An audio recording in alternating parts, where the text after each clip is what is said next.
mi proclamación como rey, hace ya cerca de 4 décadas, asumí el firme compromiso de servir a los intereses generales de España. Cuando vuelvo atrás la mirada, no puedo sino sentir orgullo y gratitud hacia vosotros. Hoy merece pasar a la primera línea una generación más joven. Histórica. Rey don Juan Carlos. El adiós de un rey suele tener un gusto amargo. En un país agotado por la crisis, donde los escándalos empañan la popularidad de la corona, el rey Juan Carlos abdica.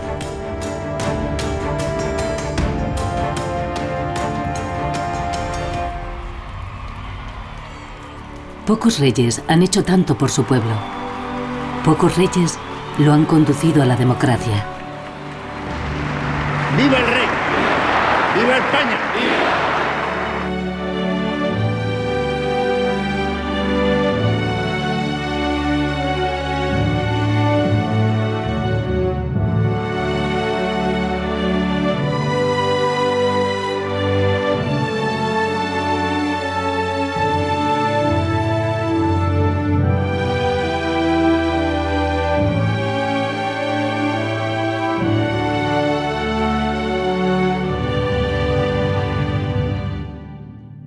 A don Juan Carlos no le gustan los grandes discursos, pero antes de ceder la corona, acepta la propuesta de pasar revista a su vida.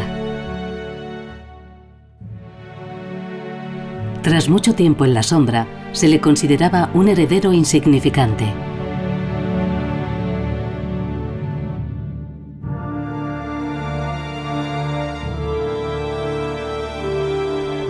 Pero siempre que ha estado en juego el destino de su país, ha demostrado un valor y una habilidad inesperados. Este reinado excepcional, que nadie había previsto, es sin embargo una de las grandes páginas de la historia de España, la de su renacer.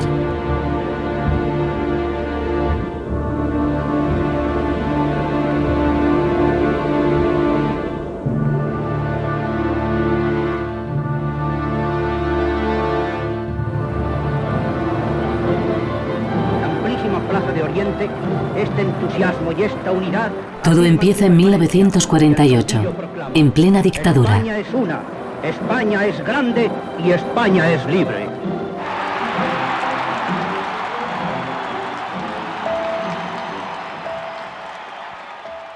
Aquel año, en una fría mañana de noviembre, el Lusitania Express cruza la frontera española. Ese tren con rumbo a Madrid lleva a un niño hacia su destino.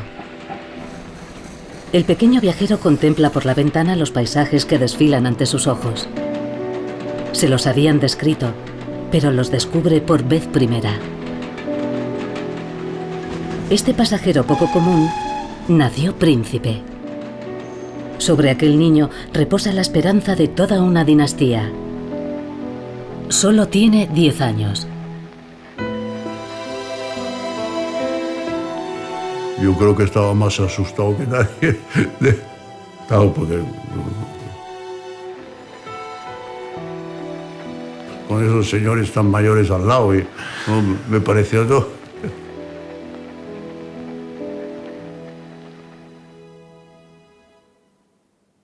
17 años antes, su abuelo, el rey Alfonso XIII, tomó otro tren.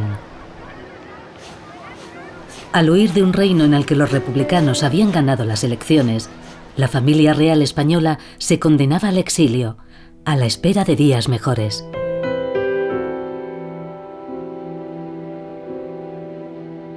He nacido en el extranjero, pero siempre tus padres te han hablado del país, tus abuelos han hablado del país. El venir a tu país por primera vez realmente fue una impresión muy grande, porque claro, yo hablaba todavía español, pero con acento francés, y en fin, bueno, fue un gran cambio. Juan Carlos no sabe aún lo que le espera en la tierra de sus antepasados. En 1936, un golpe militar perpetrado por el general Franco acabó con la república que había expulsado a su abuelo. El país sufre una sangrienta guerra civil con 500.000 muertos y 500.000 exiliados.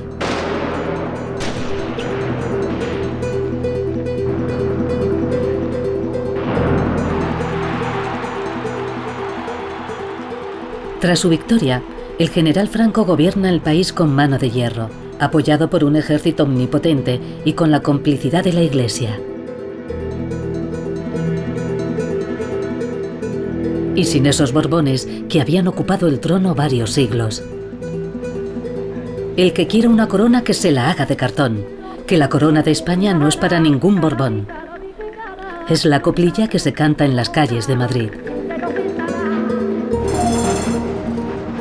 No, a esa edad yo no pensaba en príncipe ni en nada, porque no pensaba en divertirme como niño, y cualquier niño de 10 años de política, pues no, realmente no.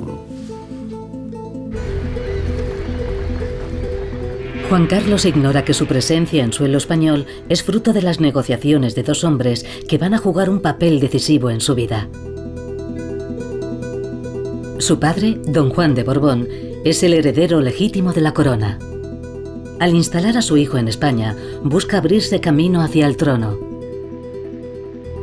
En cuanto al general Franco, al recibir a un Borbón inofensivo, espera redorar el blasón de una dictadura desacreditada internacionalmente. Para estos dos hombres opuestos en todo, el pequeño príncipe es solo un peón. Franco y don Juan están de acuerdo en una cosa. En España, el príncipe debe recibir una educación a la altura de su rango. Hicieron un colegio especial. Claro, estaba en un colegio hecho para mí. Un colegio con ocho chicos. Los sábados y domingos, ellos venían la familia de ellos, les venían a ver. Claro, yo no tenía a nadie.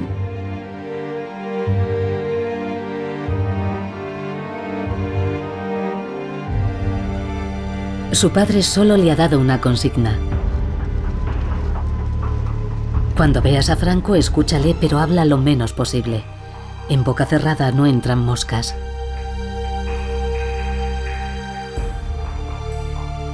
Yo estaba muy impresionado, ¿no? Bueno, ir a ver a un jefe de Estado.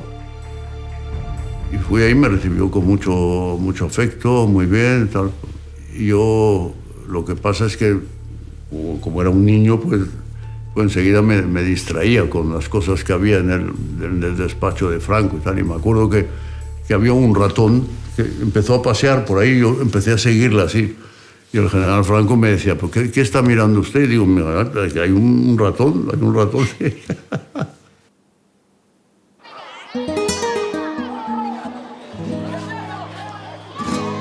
Rehén del hombre que impide reinar a su padre, Juanito escapa de su nuevo tutor solo durante las vacaciones. Se reúne entonces con su familia en Estoril, Portugal.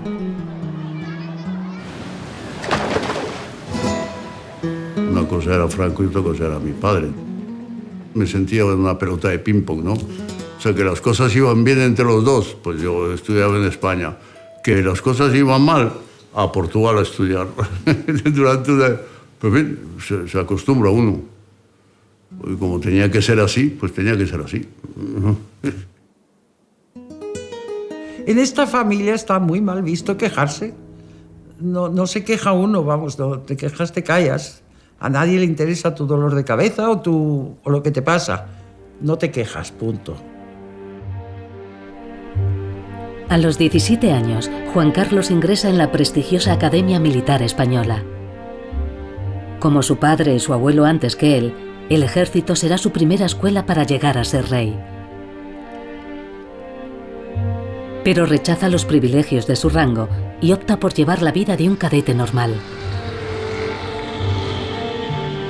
Fue el primer momento de choque con la sociedad, vamos a decir, con gente de toda la geografía española y de distinta mentalidad, distintas ideas, distinto todo. He tenido amistad con muchos de ellos. El conocerlos y el estar cerca de ellos y todo eso ha servido mucho. Y han sido muy importantes, vamos. La historia lo ha dicho, vamos, han sido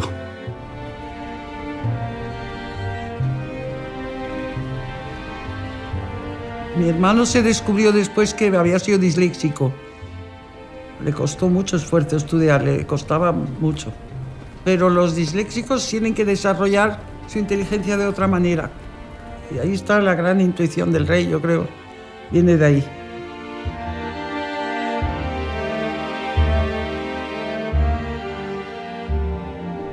De repente, en 1956, un drama se cierne sobre la familia real. Alfonso, el hermano menor de Juan Carlos, muere accidentalmente en las vacaciones de Semana Santa. Los dos adolescentes manipulaban un arma de fuego.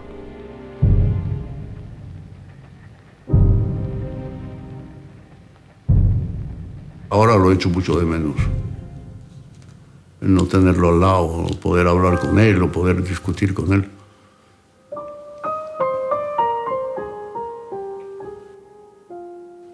Estábamos muy unidos y vamos, yo le quería mucho y él me quería mucho. Era muy simpático,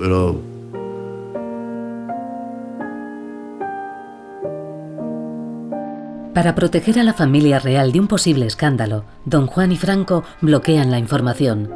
No habrá ninguna investigación para establecer las circunstancias precisas del accidente. Un comunicado oficial cierra el caso. Mientras Su Alteza el Infante Alfonso limpiaba un revólver con su hermano, se disparó un tiro que le alcanzó la frente y le mató en pocos minutos.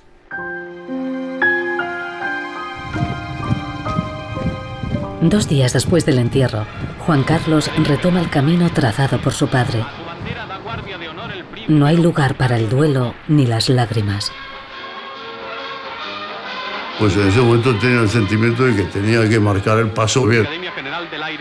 No tenía tiempo para pensar en otras cosas.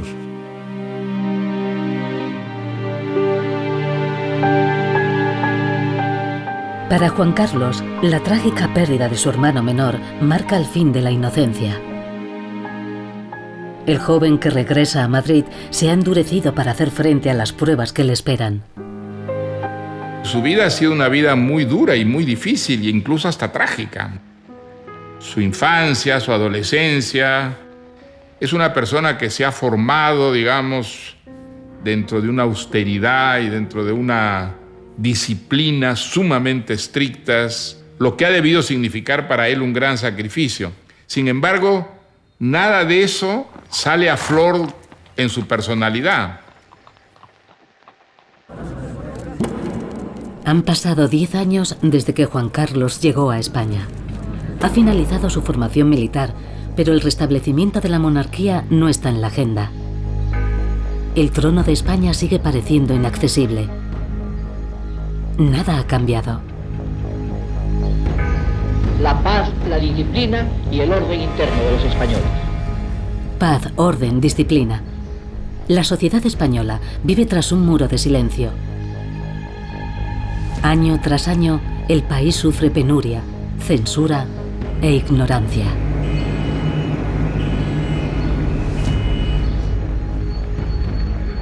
España era un país cerrado sobre el mundo. En España era casi imposible saber lo que ocurría fuera de las fronteras españolas. Yo vivía en una pensión y a la hora de la cena, los dueños de la pensión ponían Radio París, ponían la radio francesa para enterarnos de qué ocurría en España. Aquí no se enteraba uno de nada, los periódicos estaban todos censurados y uno sabía que los periódicos eran mentiras de principio a fin. Yo recuerdo a mis compañeros, y eran la Facultad de Letras de la Complutense. Muchos de mis compañeros no sabían quién era Sartre, por ejemplo, no sabían quién era Camus. Esa era España, ¿no? Juan Carlos tiene ahora 20 años y asiste a la Universidad de Madrid. En contacto con los estudiantes, descubre otra España, la del antifranquismo. Fue importante porque, claro, ahí sí que noté los que estaban más en contra o más a favor o más tal, pero ellos lo demostraban más que yo, porque yo tenía que estar más, trataba de estar con todos igual, no enfrentarme con tal, sino tratar de dialogar y de hablar y de convencer o de decir, bueno, muy bien, pues tú piensas así, yo pienso de otra manera, pero seguimos siendo amigos. Juan Carlos sigue sin saber lo que se espera de él. Por un lado, se le asigna un profesor particular aperturista, el especialista en Derecho Constitucional Torcuato Fernández Miranda. Por otro, se le somete a una estrecha vigilancia.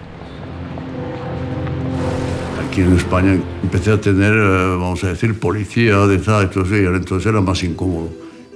Y en cambio, cuando iba a Portugal en coche, tenía policía aquí y en la frontera les decía adiós y ya era libre. Pero Juan Carlos aprovecha sus momentos de libertad. Está en la edad. El descendiente de los Borbones españoles se convierte en un codiciado soltero. Oh, tenía un éxito arrollador. Es que era guapo, simpático y bailaba bien. O sea, que ¿qué más se puede pedir? No se puede pedir más. Pero un príncipe heredero debe pensar en casarse. Encontrar una esposa de su rango. De eso depende la continuidad de la dinastía. Juan Carlos ya sabe quién es la elegida. La conoció en un crucero y la vuelve a ver en las fiestas que reúnen a las cabezas coronadas.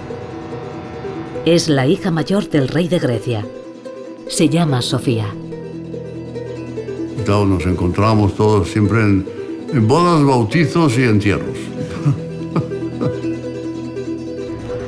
A finales del verano de 1961, Juan Carlos da el paso. Pero en vez del tradicional ¿quieres casarte conmigo?, le lanza por los aires, delante de ambas familias, una cajita que contiene un anillo. La desenvoltura del príncipe sorprende a los comensales. Sofía cae subyugada.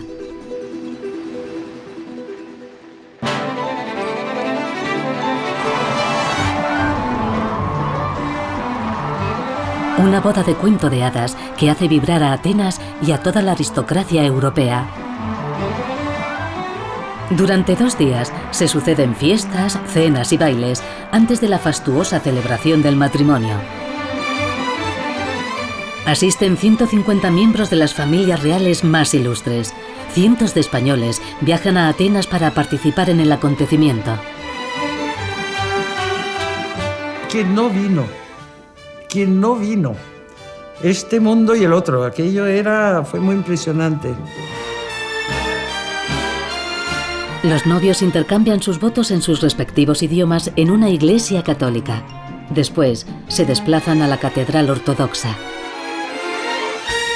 Fue importante porque era la primera boda después del Concilio Vaticano II que se hacía entre familias importantes, digamos, de gran relevancia, de 2 religiones diferentes.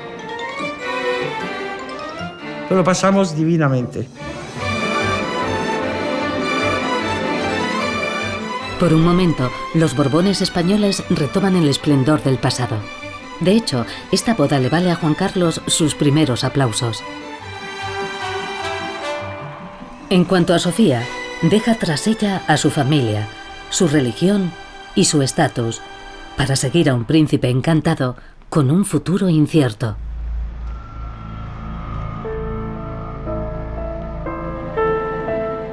Don Juan quería aprovechar el enlace de su hijo para reafirmar su condición de heredero al trono. En vano, porque algo ha cambiado. Ahora ya no es él quien toma las decisiones.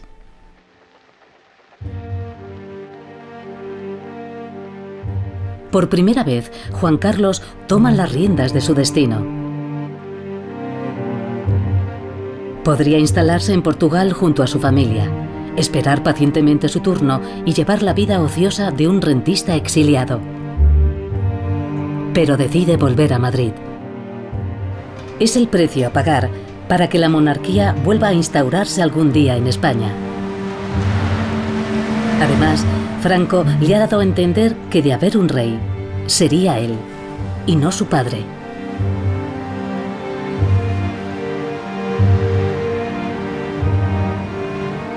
Yo creo que Franco pensó y dijo, es más conveniente tratar de que sea el hijo a que sea el padre. que el padre a lo mejor las fuerzas del régimen no lo hubieran aceptado. Los recién casados se instalan en la Zarzuela, un pabellón de caza próximo a la residencia del caudillo. La Zarzuela se convierte en una prisión dorada. Una vida monótona que solo alegran los nacimientos y los bautizos. Franco aparece a menudo en las fotos de familia. Pero no dice nada sobre el regreso de los Borbones al trono. Juan Carlos está condenado a esperar. Yo me acuerdo un día, estaba yo con Franco y le digo, bueno, yo he venido a España, muy bien, a vivir aquí, todo eso, pero ¿qué quiere usted que yo haga? Y me contestó, ahí tiene España y que le conozcan los españoles.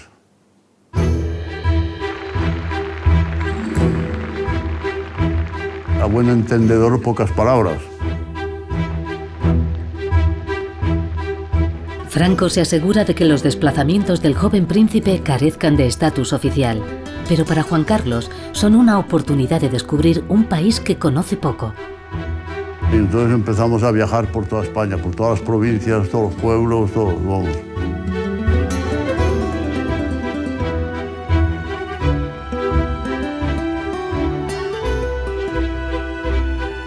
Yo creo que no hay un pueblo que no conozca.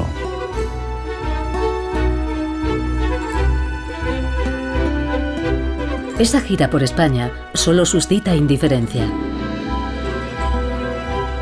Tras 30 años de propaganda antimonárquica, la llegada de un Borbón apenas despierta curiosidad. Juan Carlos comprende que en su camino al trono no podrá contar con el apoyo del pueblo.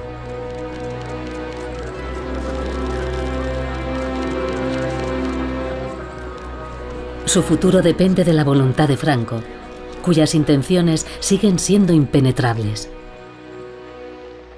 Yo creo que él me estudiaba siempre, y me estudiaba a ver cómo era, o a ver qué mentalidad tenía, o qué pensamientos tenía.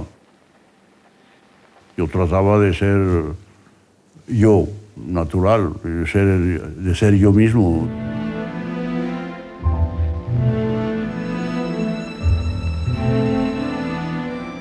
Franco no tiene ningún hijo varón. Entre los dos hombres se establece una relación cercana, casi afectuosa.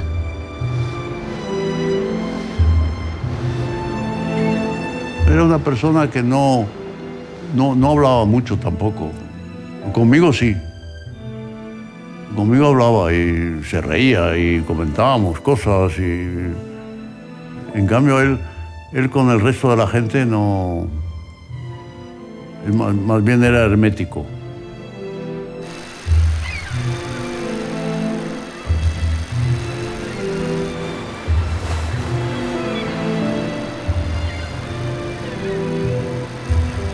¿Por qué Franco tardó tanto en nombrarme? La pregunta del millón. No lo sé, no lo sé. Tras años de espera, Juan Carlos está acostumbrado a vivir de promesas. Y cuando llega la esperada noticia, la sorpresa es enorme. Rodeado por la expectación de una inmensa multitud que le aclama, Su Excelencia el Jefe del Estado llega al Palacio de las Cortes para presidir una jornada de incalculable trascendencia histórica. Y un día me dijo, le voy a nombrar a usted heredero título de rey. ¿Acepta usted? Nada más. Y designado sucesor en la jefatura del Estado, a título del rey, para en su día, el príncipe don Juan Carlos de Borbón y Borbón. Cuando tuve la sensación de que iba a ser rey, no fue ni cuando tenía 10 años, ni cuando tenía 15, ni cuando tenía 18, sino cuando me nombró Franco heredero. Entonces sí que dije, esto va en serio, esto va en serio.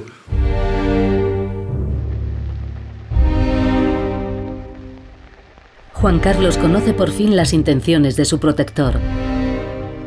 Algún día sucederá al dictador. Juráis lealtad Pero antes deberá jurar fidelidad a los principios del movimiento, vincular mediante juramento a los Borbones de España con el franquismo. Sí, juro lealtad al jefe del Estado y fidelidad a los principios del movimiento nacional y demás leyes fundamentales del reino. Si así lo hiciereis, que Dios os lo premie, y si no, os lo demande.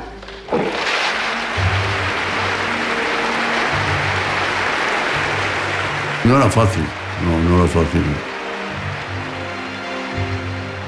Si por ejemplo no hubiera aceptado la posición de ser heredero a título de rey, ¿cómo cree usted que yo hubiera podido estar aquí y haber hecho lo que he hecho?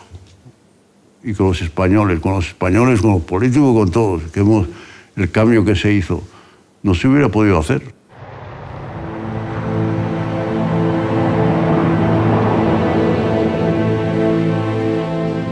Juan Carlos sale de repente a la luz a los 31 años, pero para aparecer como un pilar del régimen.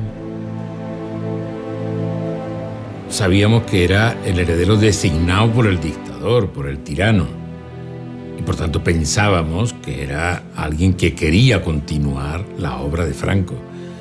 Además, en la oposición clandestina, democrática, se creía que no tenían grandes facultades intelectuales. Se hacía mucha broma sobre que era tonto y tal. Después todo fue bastante sorprendente, porque de tonto no tenía nada. Para Juan Carlos, el estatus de heredero tiene aún poca consistencia. En realidad, no tiene ningún poder. Pero este nombramiento acarrea consecuencias dolorosas. Su padre no le perdona haberle adelantado, ni asociar la corona con el franquismo. La unidad dinástica está destruida. El diálogo entre padre e hijo se rompe por primera vez.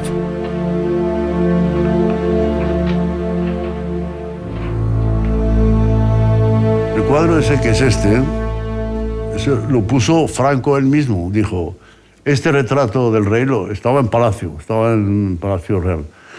Y le dijo, el cuadro de Alfonso XIII en el despacho del príncipe. Pero lo he tenido, siempre ha estado en mi despacho.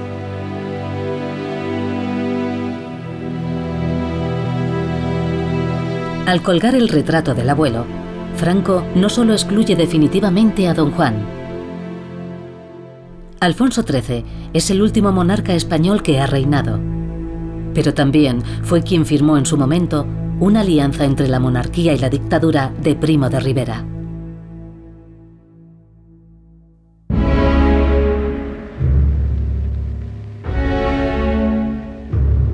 Con casi 80 años, la salud del dictador empieza a resentirse.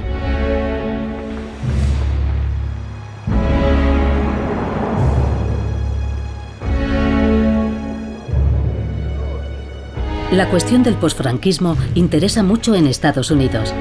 En el escenario de la Guerra Fría, el régimen franquista se erige en el mejor bastión contra el comunismo. Richard Nixon tiene mucho interés en reunirse con el recién nombrado sucesor. Para sondear sus intenciones, el presidente americano invita al heredero de España a visitar Estados Unidos.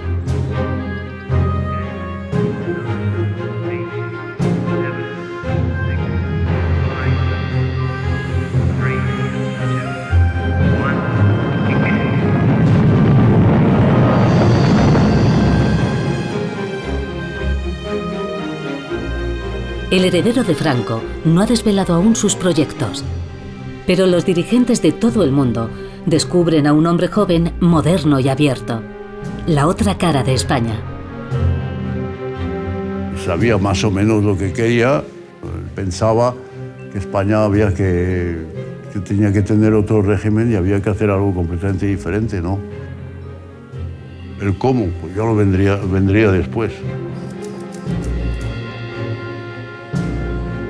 La democracia la habíamos mamado, como se dice en España vulgarmente y con perdón. Era a lo que estaba educado. Por mi padre, por supuesto.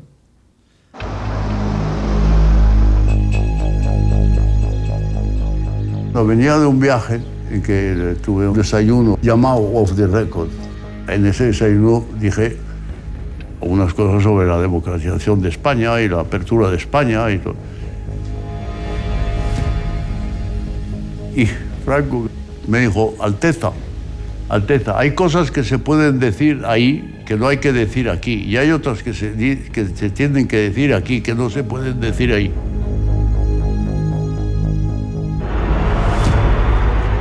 El príncipe y el dictador forman un extraño tándem. Yo le decía, pero mi general, ¿usted por qué no abre un poco y por qué no...? Y él me decía, eso tendrá que hacerlo usted, yo no lo puedo hacer. Él me lo decía, yo no puedo cambiar.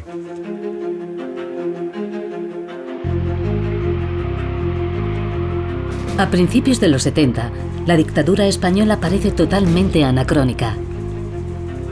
La fractura entre el régimen y la realidad del país es evidente. Y es que a pesar de su aislamiento, España ha cambiado. Se ha dotado de infraestructuras, ha modernizado su economía. Esta mutación ha dado lugar a una clase media dinámica, culta y ávida de libertad. El proceso de apertura económica de España había producido que hubiera cambios sociales que probablemente no estaban reflejados institucionalmente. Por tanto, hay una sociedad que ya quiere ser democrática, pero es verdad que hay unas instituciones que no lo son. La explosión del turismo hace el resto. Cada año, los españoles conviven con millones de turistas extranjeros. Hicieron mucho las turistas que vinieron a las playas y se pusieron en bikini. Porque claro, era otro mundo. Es que las mujeres, todavía al final de la dictadura, las mujeres se bañaban con vestidos. En esos veranos, los extranjeros traen algo más que una forma de vestirse.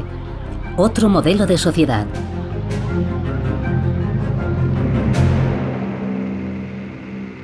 La transformación de España parece irreversible. Pero Franco se opondrá hasta su último aliento. Gravemente enfermo, en junio de 1973 confía las riendas del poder al almirante Carrero Blanco, su colaborador más leal.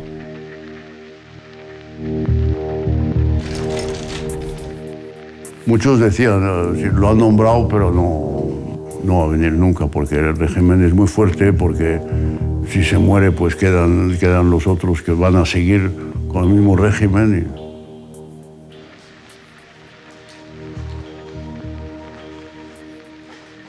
Franco creía que su obra sería una obra eterna. Él nombra Carrero Blanco muy reaccionario, además de una orden religiosa como el Opus Dei, que se va a salvar. El legado de Franco lo va a salvar. Una bomba lo hace levantar unos metros y eso se acabó. La potencia de la explosión fue tal que el automóvil voló por los aires, chocó en la cornisa superior de la residencia de los jesuitas y fue a caer dentro de un patio, quedando completamente destrozado. Desde principios de los años 60, ETA ha hecho de la lucha contra el franquismo su principal combate. Al asesinar a Carrero Blanco, demuestra su fuerza.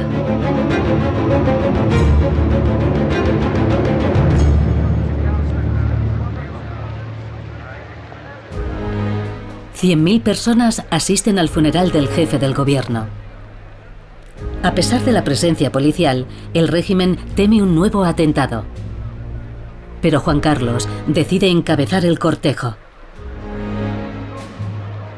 Era el momento que estaba ETA matando a gente, muchos militares, muchos civiles, y tenía uno que demostrar que en ese momento estaba uno ahí.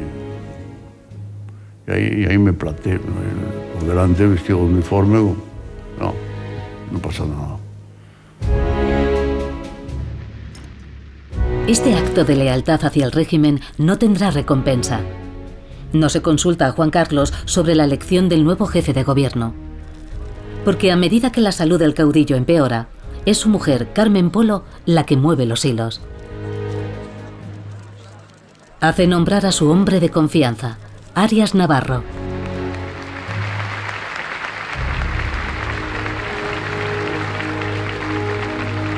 España, España, España, arriba España, arriba Franco. El 4 de julio de 1974, el dictador es hospitalizado. Su estado es grave. Y estando en París, recibo la información, que fue pública en los periódicos, de que el general Franco estaba enfermo. Cosa que sorprendió mucho a los españoles, porque nos vendían que Franco era inmortal. Recuerdo que le regalaron, contaba la gente popular, que le regalaron una tortuga, y él dijo, ¿y este animal cuántos años vive? Le dijeron 200 años, y dice, llevárosla, que luego se muere y me da mucha pena. Las maniobras de Carmen Polo y de los ultras del régimen no sirven. Con Franco hospitalizado, Juan Carlos es su sustituto. Ahí sí que hubo jefes de Estado de fuera que me dijeron, no deje el poder, no lo devuelva. Una vez que se lo han dado, no lo devuelva. Pero en aquella época pensaba y decía, ¿que muere? Pues soy jefe de Estado. Que no muere y se pone bueno, pues tenga usted otra vez el poder.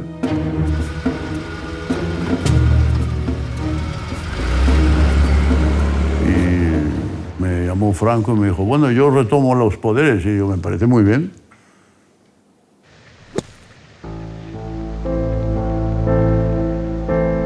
Franco está entre la vida y la muerte.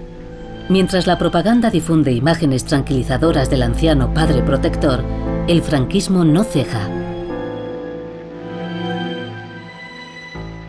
La pena capital impuesta a Ángel Otaegui Echeverría, José Humberto Francisco Baena Alonso, Ramón García Sanz, José Luis En el otoño de 1975, la condena a muerte de 5 presos políticos conmociona la opinión internacional. Se organizan manifestaciones en toda Europa. 15 gobiernos llaman a sus embajadores.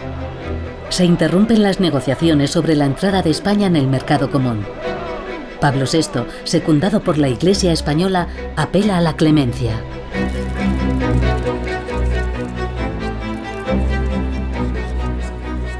Pero Franco se muestra inflexible. No deseamos estar solos, pero tampoco nos intimida la posibilidad del aislamiento.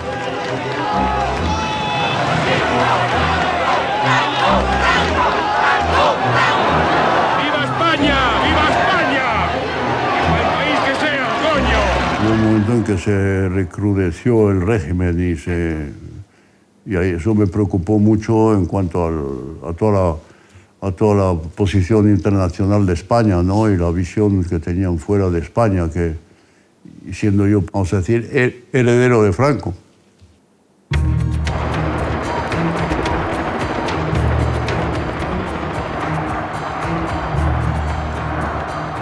En plena tormenta, el régimen celebra con grandes fastos el 39º aniversario de la subida al poder de Franco.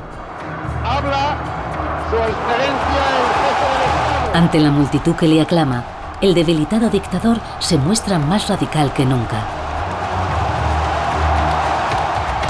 Todo lo que en España y en Europa se ha armado obedece a una conspiración masónica y cierrista en la clase política.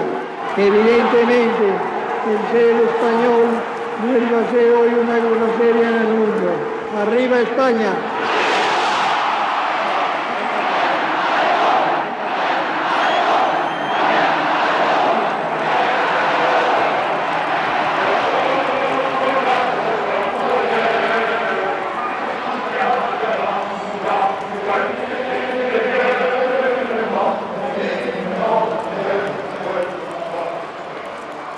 No es fácil, no es fácil. Pero yo decía, bueno, a todos estos hay que hacerles cambiar de idea. Sí, había muchos.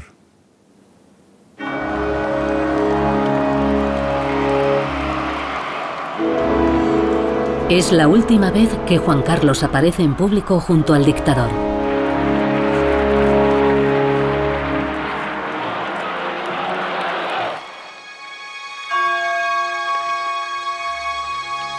Españoles, Franco ha muerto. Una atmósfera extraña se cierne sobre el país. A pesar del frío, se forman interminables filas para rendir un último homenaje al caudillo.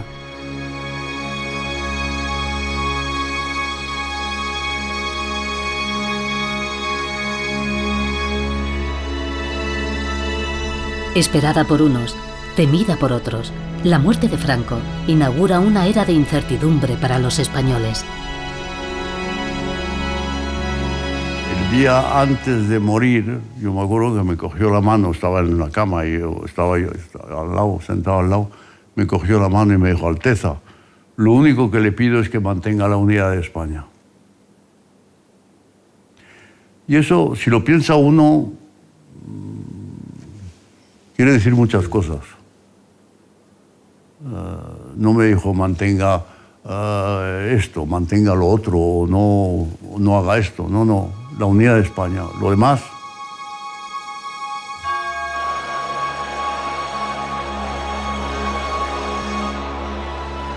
los españoles conocen su testamento político por televisión. Españoles, os pido que perseveréis en la unidad y en la paz, y que rodeéis al futuro rey de España, don Juan Carlos de Borbón, del mismo afecto y lealtad que a mí me habéis brindado, y le prestéis en todo momento el mismo apoyo de colaboración que de vosotros he tenido.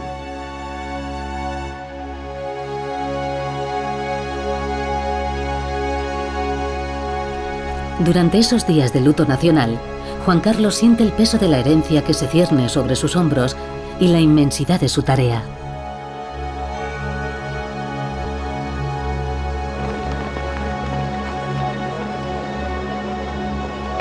yo sabía que teníamos que hacer una democracia, pero ¿cómo? Dije, pues eso hay que verlo.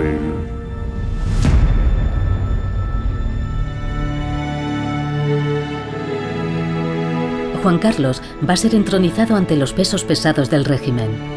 El dictador chileno Augusto Pinochet es uno de los invitados.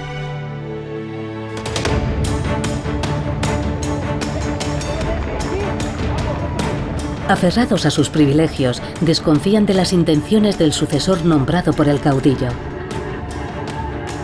Pueden venir a ofrecerme la corona sobre un cojín o enviar a la Guardia Civil para que me detenga, confiesa el rey a un amigo.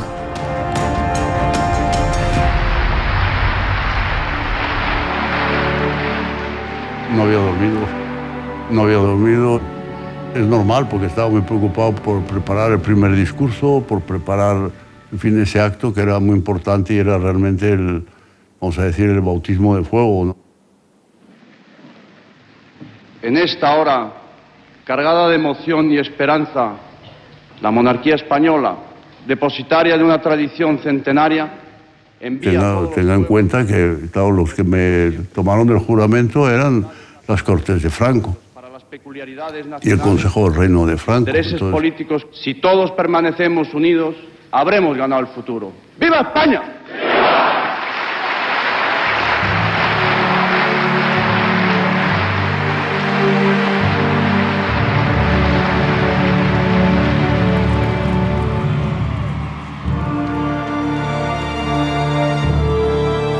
Don Juan Carlos se desembaraza discretamente de Pinochet. En la misa solemne, prefiere relacionarse con invitados más honorables. Valéry Giscard d'Estaing, el presidente alemán Walter Scheel, el duque de Edimburgo o Nelson Rockefeller, el vicepresidente de Estados Unidos. Don Juan Carlos fue poco concreto sobre su programa político. Sorprendentemente, es el cardenal Tarancón el que habla en su homilía de un reino de justicia, fraternidad y reconciliación. Estaba pensando y decía, bueno, gracias por ayudarme Estás diciéndome lo que yo estoy pensando en hacer, o sea que realmente fue una ayuda muy grande, porque claro, él lo podía decir públicamente, en fin, lo dijo, fue muy valiente de decirlo. Habéis querido. Muy importante que lo dijera delante de todos los jefes de Estado y de todos. No me sentía solo. Esta petición de ayuda a Dios subraya además... El discurso democrático no lo hace el rey, lo hace el cardenal Enrique Tarancón. Entonces, no estábamos todavía seguros de cuál era el proyecto.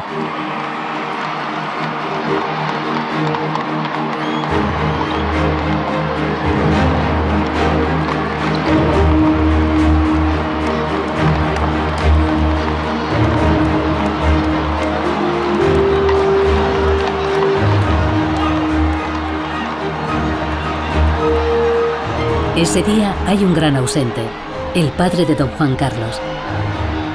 Don Juan sigue considerándose heredero legítimo de la corona de España, así que prefiere ver de lejos la ceremonia en la que su hijo accede en su lugar al trono que tanto deseó.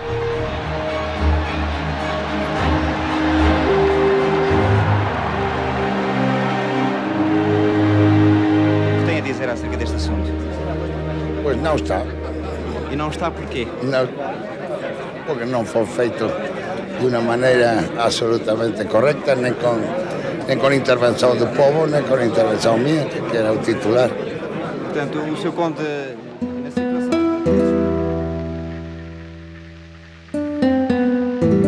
Me costó un poco, es normal, es humano.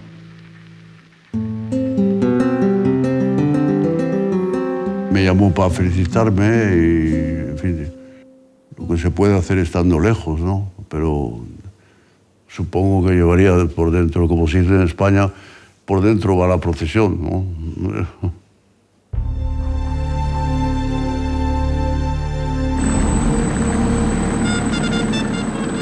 A sus 37 años, don Juan Carlos es el jefe de Estado más joven de Europa.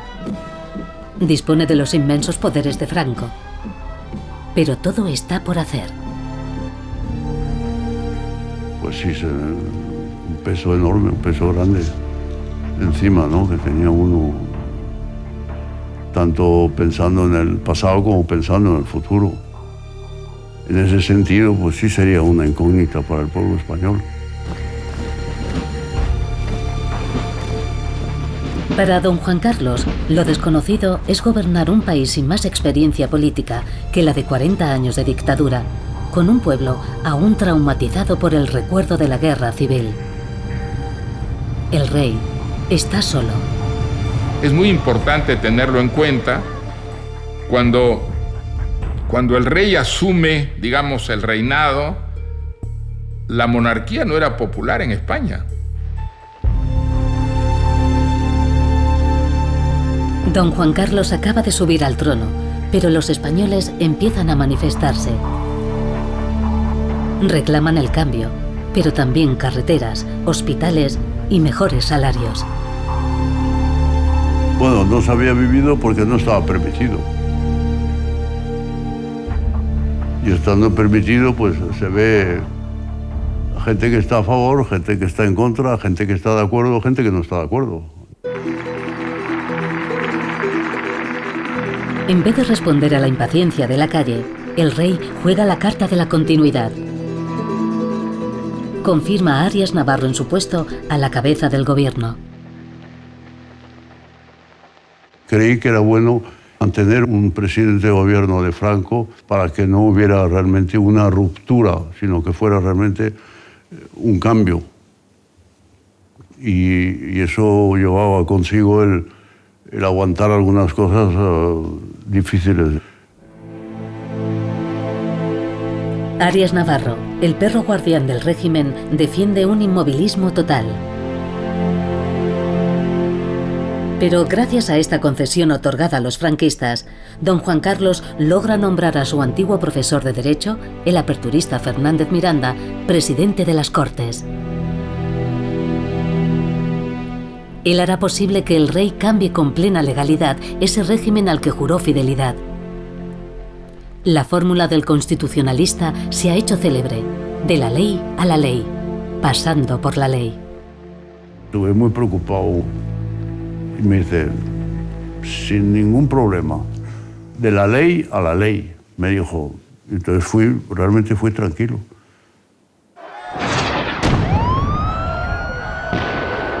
Pero tras la impaciencia llega la exasperación. Los estudiantes se rebelan.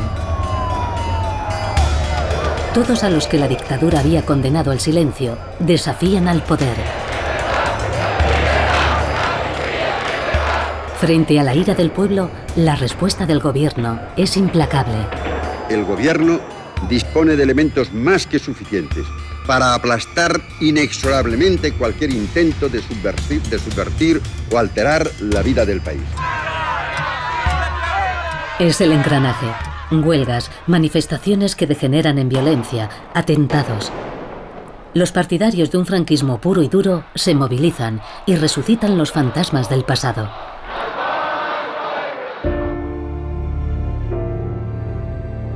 En Vitoria, España sufre una tragedia. La policía mata a 5 huelguistas y hiere a 150.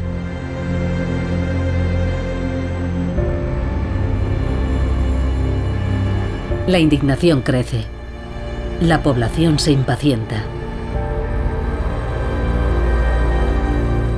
La impopularidad del gobierno empieza a contaminar al rey.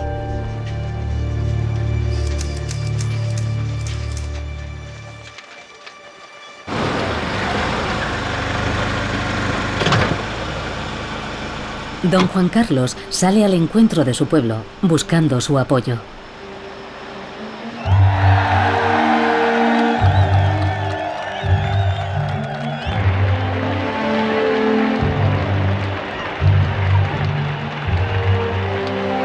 Me sentí muy apoyado en esos viajes.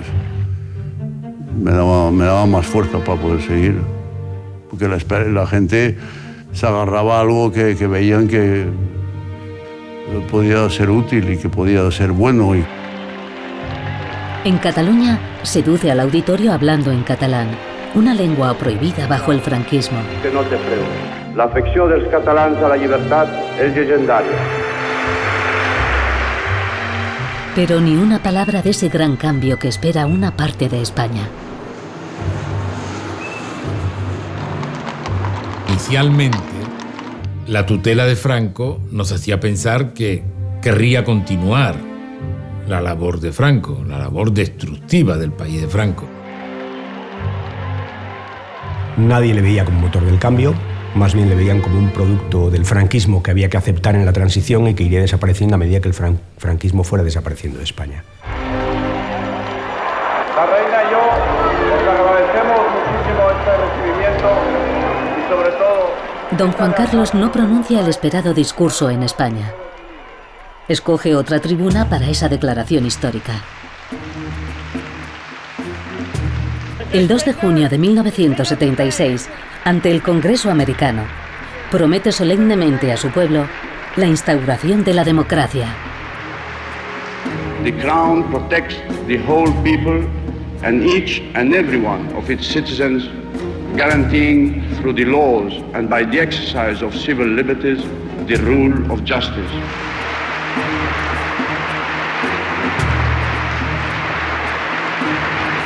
Y de esa forma desmiente públicamente a su jefe de gobierno. Hace una entrevista en Newsweek donde dice que es un desastre sin paliativos, o sea, un jefe de Estado que dice de su primer ministro, aquí presidente, es un desastre sin paliativos. Evidentemente a los pocos días dimitió. Después de deshacerse de Arias Navarro, don Juan Carlos vuelve a sorprender a los observadores. Nombra sucesor a un político desconocido, Adolfo Suárez. Sus aliados y sus adversarios afirman que ha cometido un grave error. Dentro y fuera del país crece la indignación.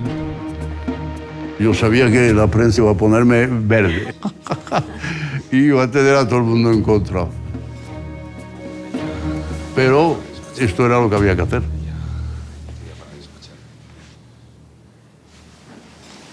Lo conocí cuando fue director general de televisión con Franco. y me gustó mucho su manera de ser y su manera de hablar y cómo era él. Y Adolfo representaba realmente el cambio sin ruptura. Entonces era un cambio suave. Vamos, por lo menos queríamos hacerlo suave, ¿no? Don Juan Carlos acaba de dar un golpe maestro. Es cierto que Suárez ha hecho carrera en el aparato franquista, pero pertenece a otra generación, no a la de los ancianos que llevan 40 años en el poder. La confianza que me animó a aceptar esta grave responsabilidad que he asumido radica en el propósito de que la iniciativa del Gobierno sea el reflejo puntual y auténtico de la voluntad popular. Si debiera señalar una explicación... Ese programa también es el del rey. Y para realizarlo, ambos hombres saben que deberán enfrentarse al inmovilismo de las poderosas instituciones franquistas.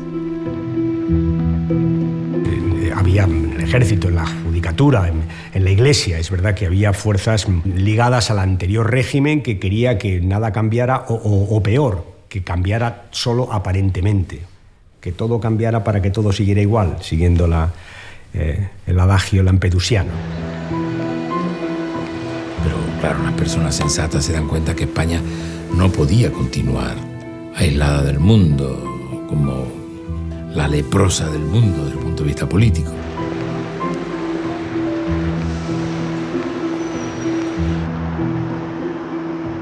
En ese momento había una democracia planteada nada más que por un discurso.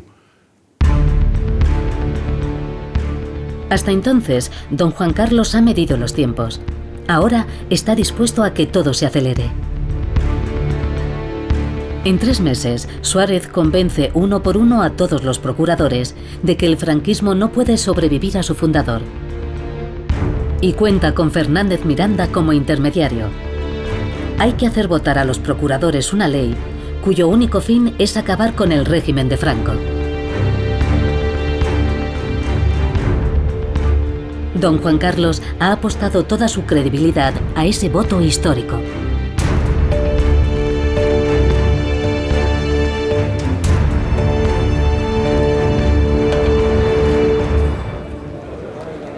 El proyecto de ley ha sido aprobado. Se levanta la sesión.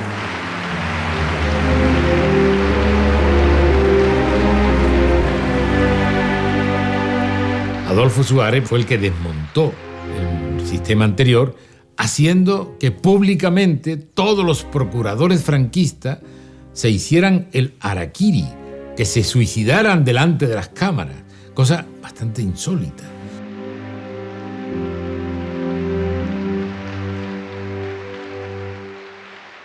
Entonces hay una escena maravillosa, la cámara enfoca al presidente Adolfo Suárez y entonces el presidente Adolfo Suárez se lanza hacia atrás y descansa el alivio de su esfuerzo había sido cómo desmontar a estos franquistas.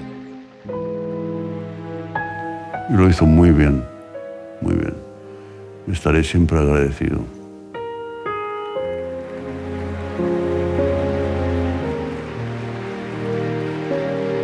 Las Cortes de Franco hubieran podido bloquear el proceso, pero no lo hicieron, porque yo creo que se daban cuenta de lo que había sido y de lo que iba a ser España. El 15 de diciembre de 1976, los españoles ratifican esta decisión en referéndum. 94% de votos a favor. El franquismo está liquidado.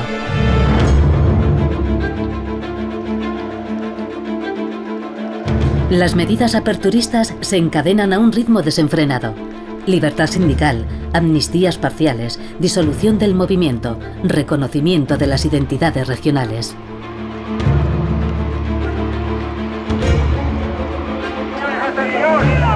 ¡Atención, señores, atención! No den lugar a que lo que ha empezado bien termine mal. Pero la transición democrática corre peligro.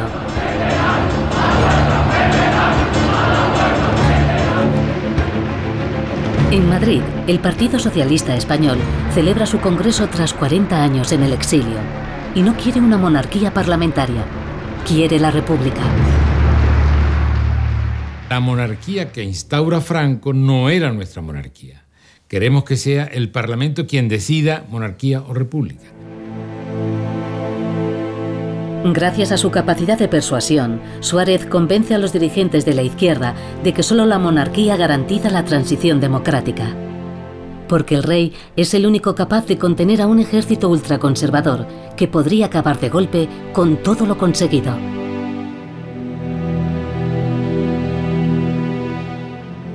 Es una cesión que hacemos en función de ¿qué? De garantizar una convivencia.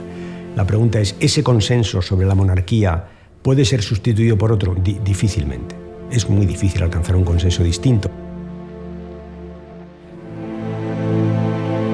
El ejército vigila de cerca la apertura política.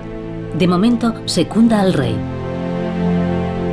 Pero hay una línea infranqueable: la legalización del Partido Comunista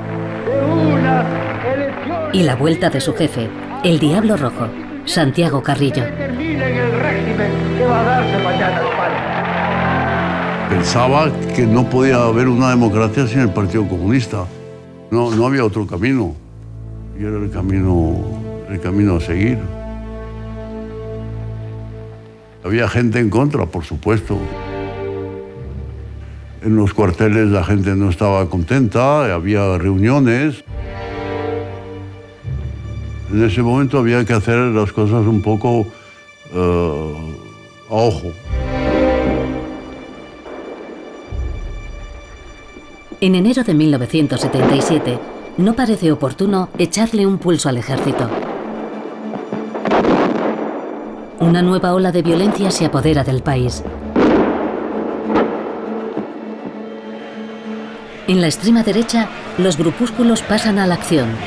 Intimidaciones, atentados, asesinatos.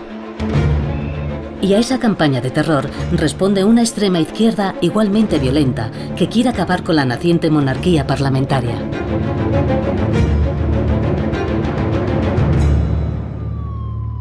La violencia alcanza su cenit el 24 de enero. Un grupo neofascista asesina a 5 abogados comunistas en el centro de Madrid.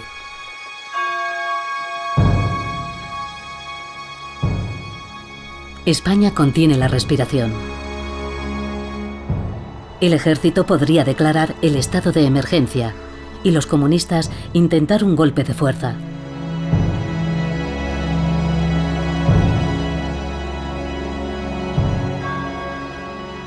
Y en ese momento, que parece llamar a la prudencia, don Juan Carlos decide legalizar el Partido Comunista, aplicando un plan elaborado años antes, en vida de Franco. En el otoño de 1971, durante la celebración de los 2500 años del Imperio Persa, organizada por el Shah de Irán, Juan Carlos se acerca al presidente de la Rumanía comunista. Gracias a él, puede ponerse en contacto con el líder del Partido Comunista Español. Y ahí estaba Ceausescu y tuve una larga conversación con él. Y lo quería que le dijera a Carrillo que iba a legalizar el Partido Comunista. Pero que yo decidía cómo y cuándo.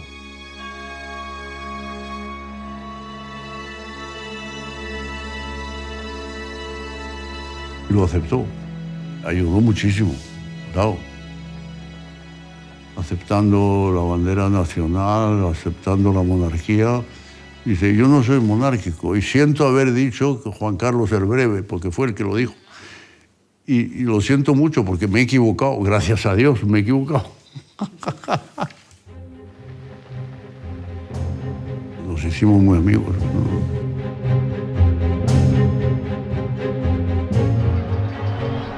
El Partido Comunista Español se legaliza un Viernes Santo, un día muy señalado.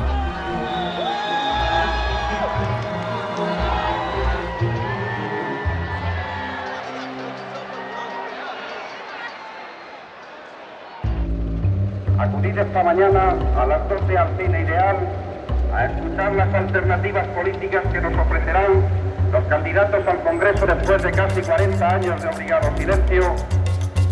Elecciones libres. Las anteriores se celebraron en 1936. El 15 de junio de 1977, los españoles se dirigen a las urnas. Por fin van a votar. Para muchos, esta es la primera vez.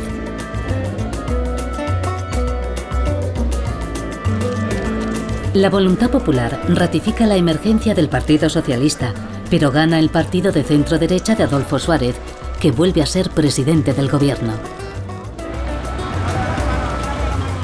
Don Juan Carlos ha ganado la apuesta. España ya es una democracia.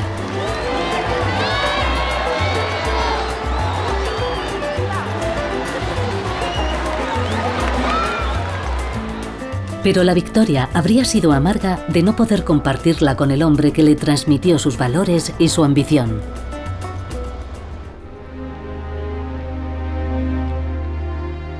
Superado el resentimiento, don Juan llega para apoyar a su hijo.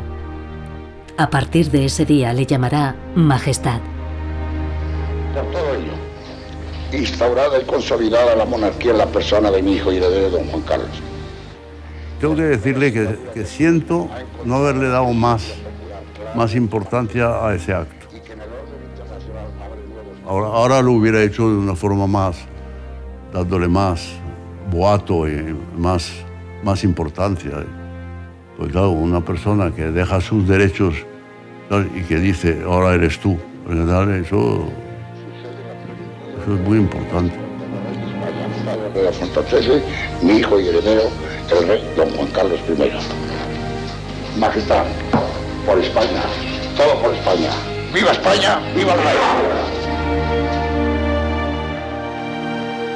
La ceremonia donde mi padre renuncia a sus derechos fue muy emocionante. Muy emocionante. Yo llevé a mis dos hijos mayores porque aunque eran muy pequeños, dije tienen que vivir este día y por lo menos recordar algo de lo que ha hecho su abuelo para su país.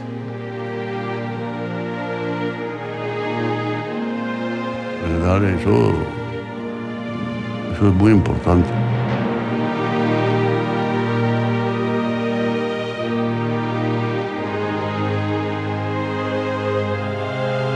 Es una persona que dedicó toda su vida a España sacrificando su persona. Y esa es la grandeza de este hombre. Como diciendo, bueno, pues ya te dejo todo. Majestad, por España, todo por España. ¡Viva España! ¡Viva el rey!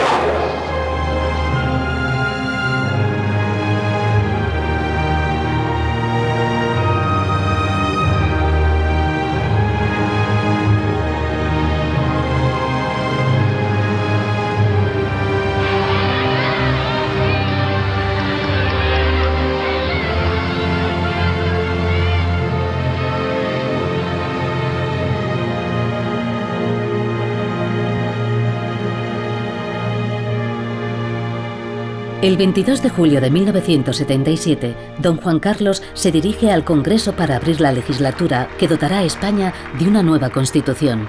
Pero la acogida no es unánime. Los diputados socialistas no le aplauden. No, tenga en cuenta que en ese momento tenía todos los poderes de Franco. Tenía todo.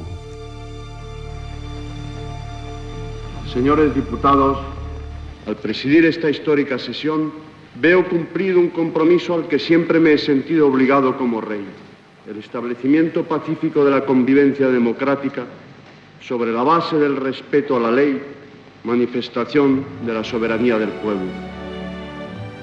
Me sentí muy bien, porque claro, dije, bueno, Metas que muchos se resistían a los imaginar. partidos políticos, tanto de derecha como de izquierda, todos juntos, vamos a hacer esto.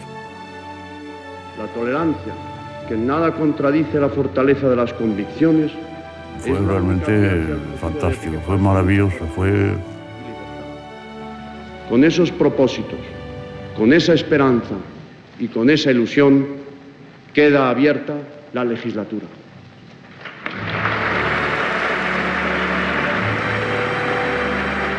Estaba hablando de la reconciliación y de la recuperación de la democracia sin límites. Después de dar su discurso, los socialistas le aplauden.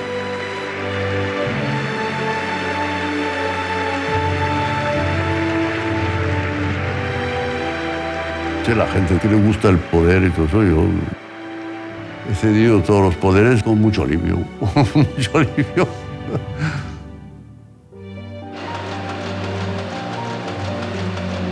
El 6 de diciembre de 1978, la nueva Constitución se aprueba masivamente en referéndum. Con el sí de los ciudadanos, el rey sanciona la ley fundamental. Casi me temblaba la mano en ese momento. Bueno, es que era un momento muy importante para el país, para España, el que se refrendara y se firmara la Constitución. Yo siempre la tengo aquí delante, ¿no?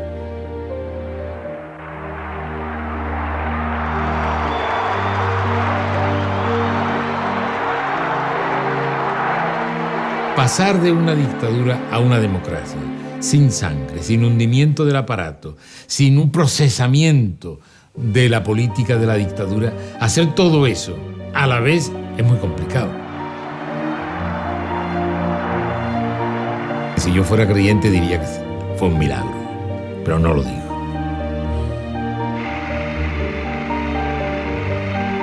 Don Juan Carlos deja la política a los que ha elegido el pueblo y se consagra a un papel más discreto.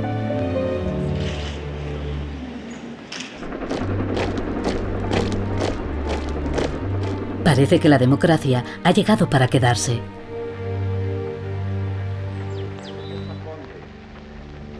Pero el 23 de febrero de 1981, una sesión extraordinaria del Congreso que reúne a parlamentarios y miembros del gobierno se convierte en una pesadilla. ¡Quieto todo el mundo!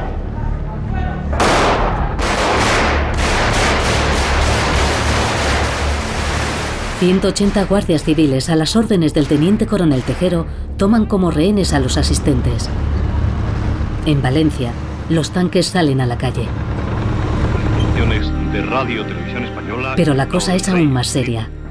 Los golpistas afirman actuar en nombre del rey. Una hecatombe. Un golpe nunca lo pensé. Era un golpe en realidad, pero querían mantener al rey y hacer un cambio de gobierno.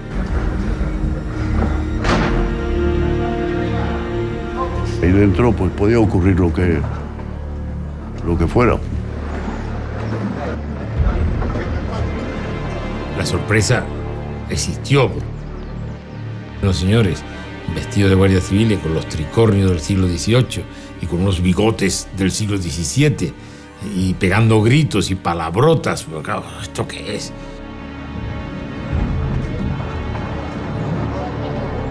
Se vivió con una gran angustia porque eran unos bárbaros.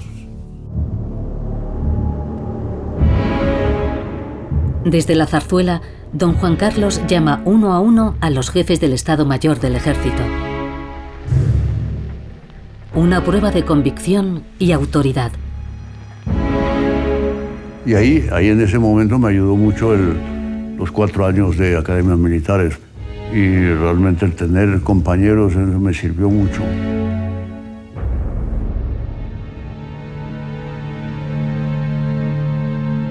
Las horas pasan y los españoles no tienen noticias del rey. Don Juan Carlos debe tomar la palabra ya. Pero la televisión está en manos de los insurgentes. Se tardó un poco y eso le puso nervioso a la gente.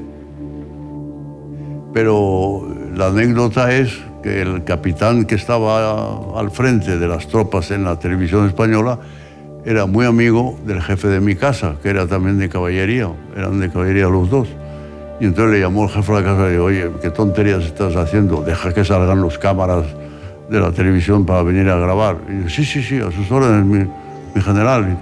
O sea que grabé 2 para que fueran por distintos lados a la televisión, porque no sabía lo que podía pasar fuera.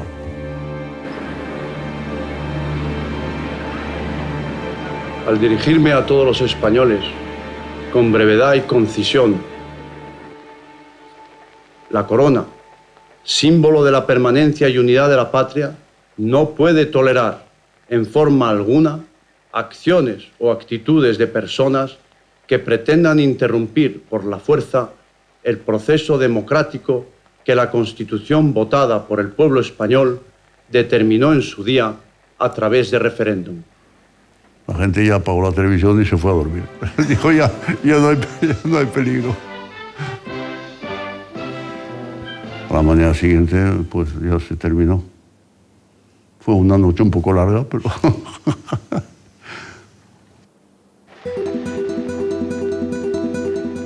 Tras 18 angustiosas horas, los rehenes son finalmente liberados. Los tanques regresan a los cuarteles. Salvó la situación. Si apoya a los otros, gana. Eso está claro. El hecho es que salvó la democracia una actitud como la del rey. En el 23 de febrero, el rey fue fundamental. Días después, 3 millones de personas se manifiestan en todo el país. Don Juan Carlos acaba de ganarse a pulso su corona.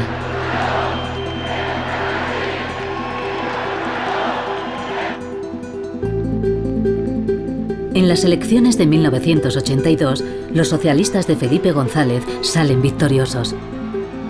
Esta alternancia no solo es la victoria del partido de la oposición, significa el auténtico triunfo de la democracia. Entonces, la transformación de España es algo tan absolutamente extraordinario. Es decir, haber conocido esa España y conocer la España de la movida, el Madrid de la movida, pues es que realmente como si fuera otro país, como si hubiera cambiado el país.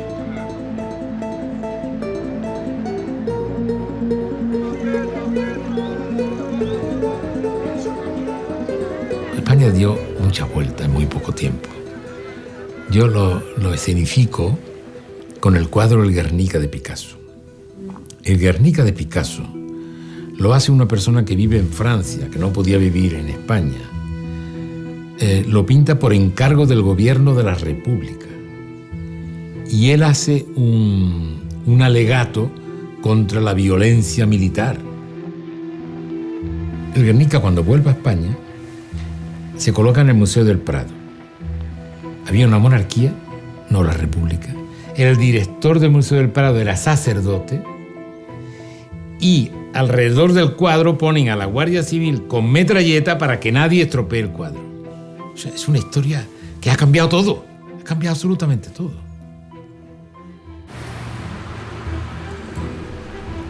El renacer de España viene acompañado de una auténtica revitalización económica.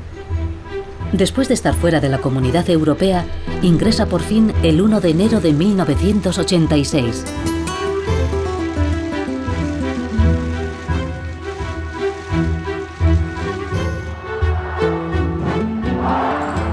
En 1992, el país se convierte en el centro del mundo. Los Juegos Olímpicos de verano se celebran en Barcelona. Sí, me acuerdo de que mi hijo, el abanderado, y luego las lágrimas de mi hija, doña Elena, fueron famosas, salieron en todas las televisiones. Y luego de España, yo creo que han sido los Juegos Olímpicos donde sacó más número de medallas.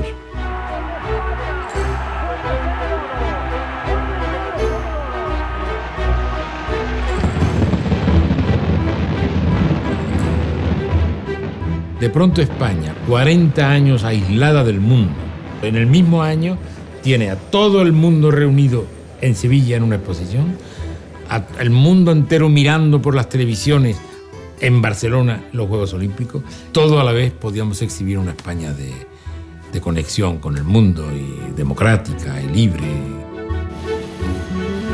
Don Juan Carlos se ha convertido en el embajador de esa España triunfante. Durante los 20 años posteriores a su ascensión al poder, ha hecho de América Latina su escenario favorito.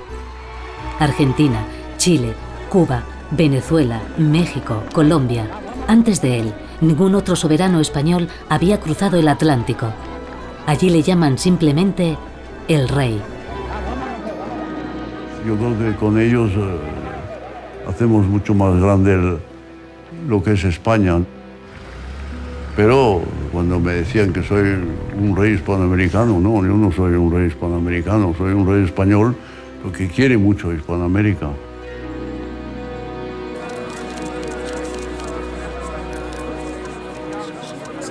Pero una sombra sigue cerniéndose en esta España del éxito. La del terrorismo, cuya violencia ciega viste de luto al país.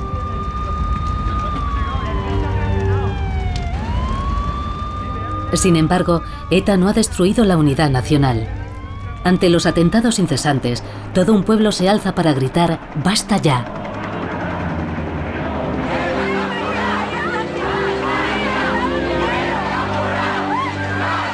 Los peores recuerdos o los peores momentos pueden ser muchos. Pero contestándolo de una forma muy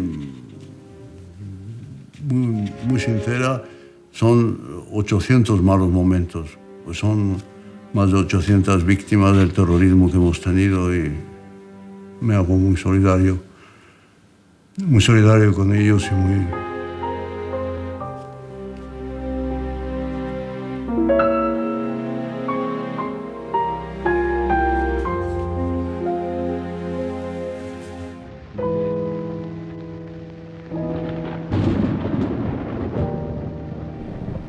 En 1993 fallece Don Juan.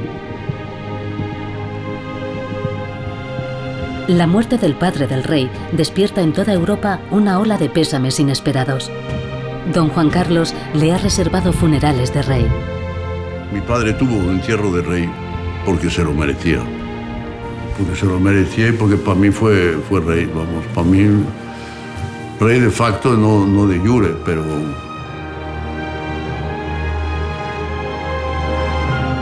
El abuelo ha sido una referencia para todos, porque a todos nos ha transmitido muchos valores y que siempre, aunque no haya una conversación diaria y consulta diaria, pero siempre te da una confianza y una referencia, al perder eso, para él fue un golpe fuerte.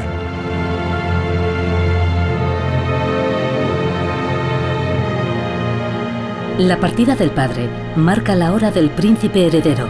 El príncipe Felipe juró solemnemente la Constitución ante las Cortes Generales. Juro desempeñar fielmente mis funciones, guardar y hacer guardar la Constitución. La cara de niño que tenía y en cambio la cara de hombre que tiene ahora.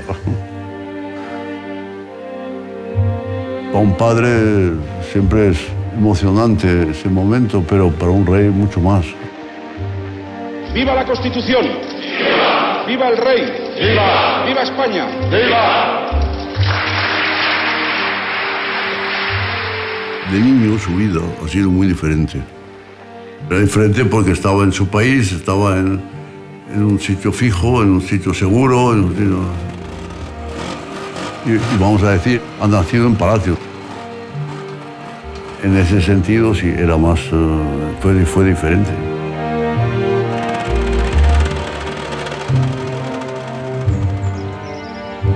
Estaba con ellos y siempre he mantenido con él una relación.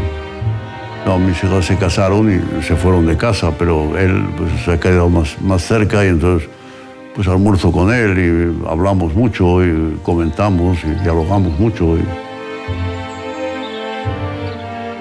Tiene una carrera, tiene un máster, en fin, ha hecho... Yo no tengo una carrera. A lo mejor tengo otras cosas, pero... Para don Juan Carlos, la sucesión al trono es una nueva etapa que prepara con esmero. Sobre todo porque la situación del país se degrada con rapidez. En 2009, la crisis económica azota brutalmente a España. 1 de cada 2 jóvenes está en el paro.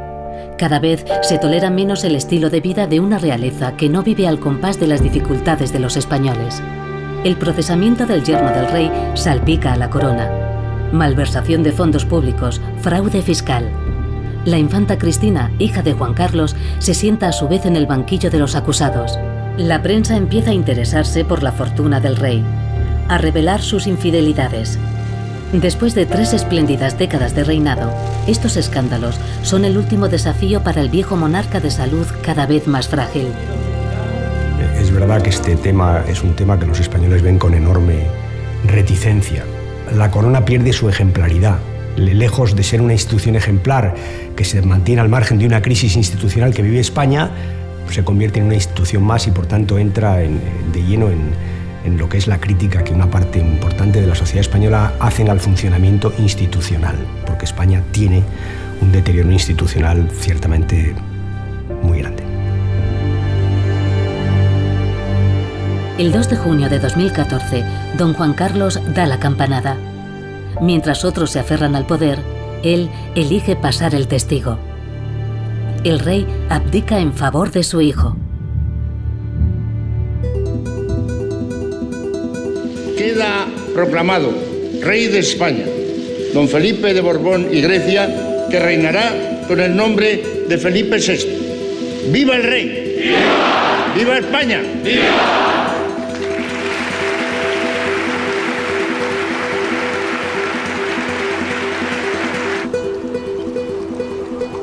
Felipe VI es joven, es brillante, es popular. Sabe que los desafíos a los que se enfrenta España no son menores que los que superó su padre. Pero ha aprendido de él que un rey no es nada si no hace nada por su país.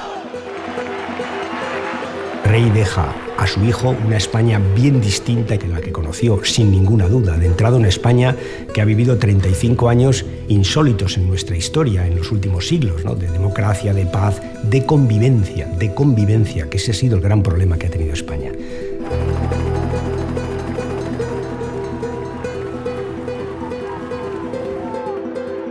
Nunca ha dado lecciones, sí de orientar.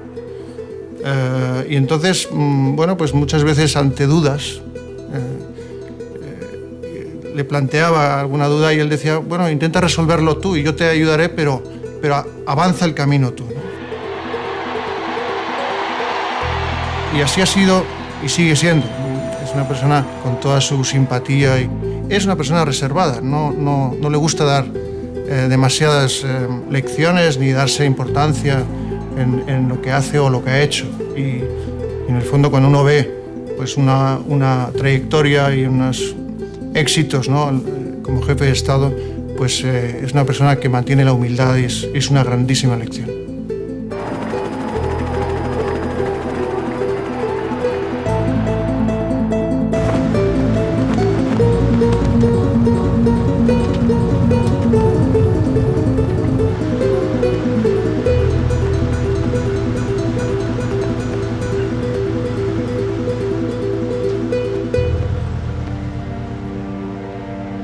Se puede hablar con él. Yo le he dicho a él cosas tremendas. Le he dicho, hombre, entre la monarquía y la república parece que la monarquía es menos legítima. Monárquico no puede haber nadie. Usted no será monárquico.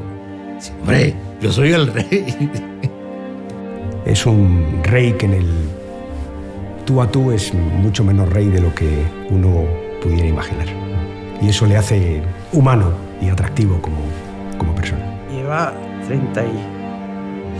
9 años de rey, que es es toda una vida, y yo creo que lo ha hecho muy bien. Pero la historia le juzgará también.